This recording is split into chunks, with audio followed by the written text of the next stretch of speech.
అందమైన ఈ ప్రకృతిని చూస్తే మీకు ఏమనిపిస్తుంది? చూడండి ఎంత ప్రశాంతంగా ఉంటుందో.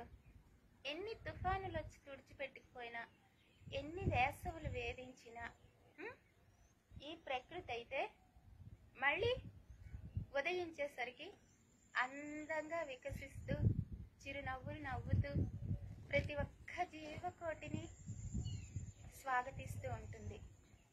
తనకి కోపం కానీ ద్వేషం కానీ ఏమీ ఉండదు కదా. అందుకే ఈ ప్రకృతి ప్రతి మనిషికి ఒక గురువు. ఆ ప్రకృతిని చూసి అన్నీ నేర్చుకోవాలి.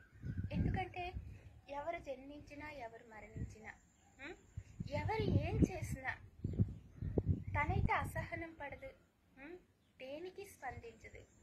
అలానే ప్రతి జీవరాశికి తను ఉనికినిస్తూ ఉంటుంది కదా.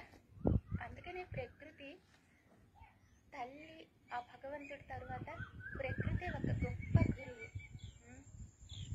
చూసారా, మంచి మనసు ఎంత అందంగా ఉంటుంది అంటే ఈ ప్రకృతి అంత స్వచ్ఛంగా ఉంటుంది. అందుకనే ప్రతి ఒక్కరూ మంచి మనసుతో అందంగా జీవించాలని కోరుకుంటా ఉన్నాను. ఏ ఒక్క పరిస్థితికి లోన